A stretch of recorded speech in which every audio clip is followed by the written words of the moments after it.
Assalamualaikum warahmatullahi wabarakatuh. Kembali lagi di channel Nasihat Kehidupan Misteri.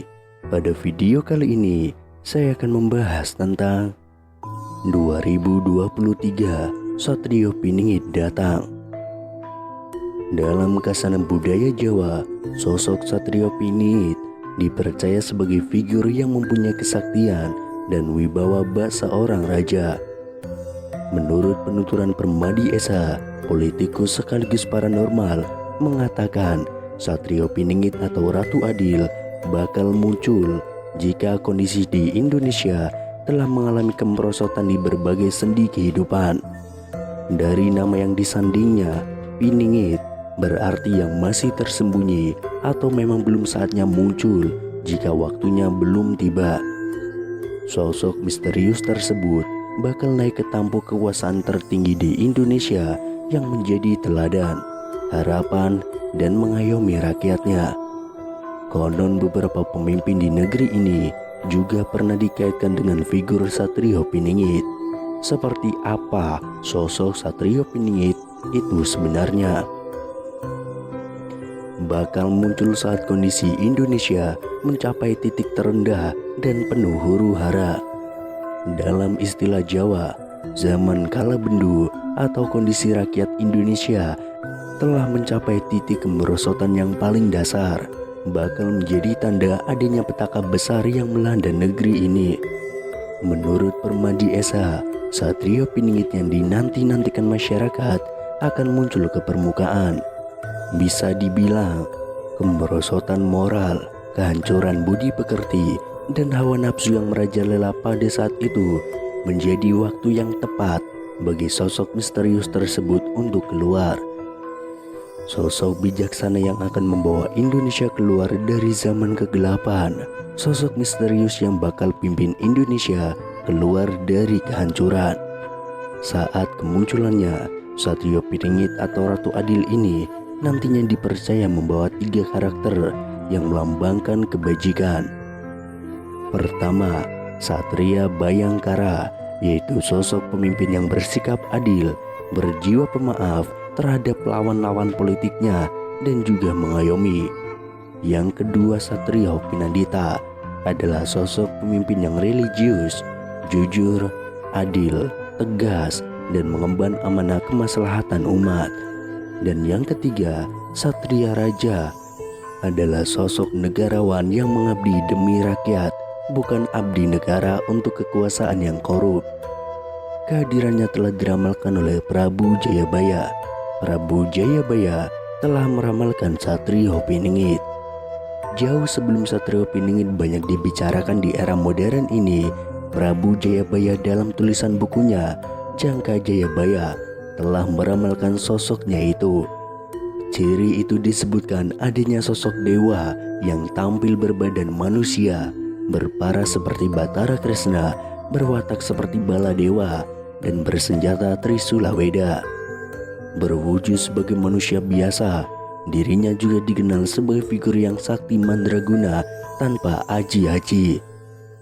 Tokoh besar Indonesia yang kerap dikaitkan dengan figur Satrio Piningit, menurut budayawan Jawa Aziz Hidayatullah, ada 7 figur Satrio Piningit yang sempat dikaitkan maknanya dengan pemimpin bangsa ini. Mereka adalah Satrio Kinujoro Murwo Kuncoro atau Soekarno RI 1, Satrio Mukti Wibowo Kesandung Kesampar atau Soeharto RI 2, Satrio Cinumput Sumela Atur atau B.J. Habibie RI 3, Satrio Lono Topong Rame atau Gus Dur RI 4, Satrio Piningit Hamung Tuwu atau Megawati RI 5, Satrio Boyong Pembukanenggapuro atau Susilo Bambang Yudhoyono RI 6, dan Satrio Pinandito Sini Sian Wahyu atau Jokowi RI 7. Untuk yang terakhir, masih banyak penafsiran dari berbagai kalangan tentang sosok Jokowi sebagai Satrio Piningit. Keberadaannya kerap menjadi bahan politik. Namun sayang, tensi politik yang cenderung memanas dari hari ke hari seakan berputar liar mencatut makna dari Satrio Piningit itu sendiri. Yang jelas keberadaan sang Ratu Adil ini masih menjadi misteri hingga waktu yang telah ditentukan tiba. Sosok yang bakal menjadi satrio peninggi di negeri ini semuanya masih abu-abu alias samar. Meski hanya sebatas dikatakan sebagai mitos dan ramalan, toh figurnya dipercaya bakal melekat pada salah satu tokoh besar di tanah air ini. Siapa dirinya? Selain itu juga, Sabdo Palon nanti akan datang bersama Satrio Piningit, pemimpin dari zaman Edan. Sabdo Palon akan menjadi penjaga wahyu kekuasaan bagi lahirnya Satrio Piningit. Dia adalah Ratu Adil, pemimpin sejati dari zaman Edan yang bisa membawa menuju pencerahan. Sabdo Palon menelan kekecewaan yang amat sangat ketika Sang Prabu Brawijaya V memeluk agama Islam. Dia merasa bahwa sang raja telah terperosok, sudah jadi jawan ke Arab-Araban dan hanya nurut ikut-ikutan. Tidak ada gunanya saya asuh, saya malu kepada langit dan bumi, malu memomong orang tolol. Saya mau mencari momongan yang bermata satu, yaitu mengerti dan tahu tujuannya beragama. Tidak mau saya memomong paduka, kata Sabdo Palon. Sabdo Palon mengaku telah masuk 2003 atau 2003 tahun raja-raja di Jawa. Namun satupun tidak ada yang mengubah agamanya. Semua raja-raja asuhannya tetap memegang teguh agama yang menjunjung tinggi budi pekerti, kecuali Sang Prabu Brawijaya V yang meninggalkan agama leluhurnya. Dibalut kekecewaan, Sabdo Palon berkata bahwa dirinya akan memisahkan diri dengan Sang Prabu. Dia tidak akan pergi, melainkan moksa. Dia akan menjadi Semar, yang artinya meliputi sekalian wujud, tidak tampak kasat mata.